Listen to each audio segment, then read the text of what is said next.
Champions ট্রফিতে কি মোহাম্মদ সামিকে আবারও দেখা যাবে? বিশ্বকাপের পর থেকে ভারতীয় দলের বাইরে থাকা মোহাম্মদ সামিকে নিয়ে বড় আপডেট উঠে এসেছে।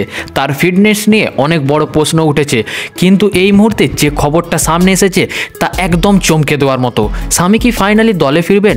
বিস্তারিত জানাবো আজকের এই ভিডিওতে। তবে তার আগে অবশ্যই ক্রিকেটের সমস্ত আপডেট সবার আগে পেতে ডেসক্রিপশন থেকে আমাদের হোয়াটসঅ্যাপ গ্রুপে জয়েন হয়ে যাবেন। বন্ধুরা, আপনাদের জানিয়ে রাখি, এবারের চ্যাম্পিয়ন্স ট্রফির আগেই মোহাম্মদ সামিকে ভারতীয় দল দেখা যাবে। ফাইনালি খবরটা সবাইকে চমকে দিয়েছে।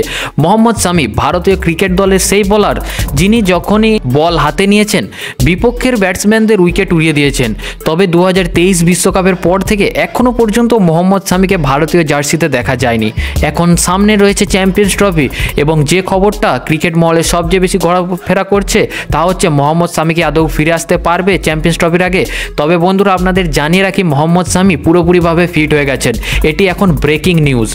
মোহাম্মদ সামির ফিটনেস নিয়ে যেসব সংকেত ছিল সেগুলি এখন সবই অতীত এবং তিনি নিয়মিত ডোমেস্টিক ক্রিকেটে ভালো পারফরমেন্স করছেন এবং তার এখন কোনোরূপ কোনো সমস্যা নেই। বিজয় হাজারে ট্রফি, রঞ্জি ট্রফিতে এবং টি20 বিভিন্ন ফরম্যাটেও তিনি এখন ভালো পারফরমেন্স করছেন। এনসিএ থেকে তিনি সবুজ সংকেত পেয়েছেন। গত 2 মাস ধরে সামি ডোমেস্টিক ক্রিকেটে যে পারফরমেন্সটা দেখিয়েছেন সেটা সত্যিই দারুণ। এমনকি তিনি বোলিংয়ের পাশাপাশি ব্যাটিংয়েও 4-6 মারছেন। নির্বাচকদের আর কোনো সন্দেহ নেই যে মোহাম্মদ সামি এখন পুরোপুরি প্রস্তুত। চ্যাম্পিয়ন্স ট্রফি নিয়ে রোহিত শর্মা এবং নির্বাচক অজিত আগারকারের মধ্যে বৈঠক হয়েছে।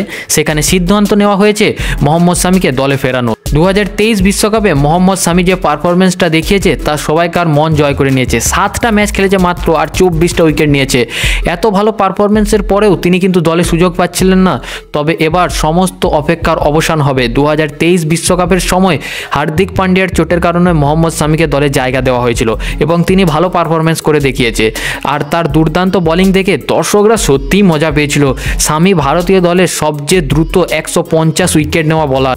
সব সন্দেহ দূর করে মোহাম্মদ সামি এখন পুরোপুরিভাবে ফিট। নির্বাচক এবং অধিনায়ক তাকে দলে নিতে একমত হয়েছেন। সব সন্দেহ দূর করে এখন মোহাম্মদ সামি পুরোপুরিভাবে ফিট। নির্বাচক এবং অধিনায়ক তাকে দলে নিতে একমত হয়েছে। এবার শোনা যাচ্ছে তিনি চ্যাম্পিয়ন্স ট্রফি খেলবেন। আপনার মতামত কি? ভারতীয় দলে কি মোহাম্মদ সামি সেই পুরনো পারফরমেন্স দেখাতে পারবে? আপনার মতামত কমেন্টে অবশ্যই জানাবেন।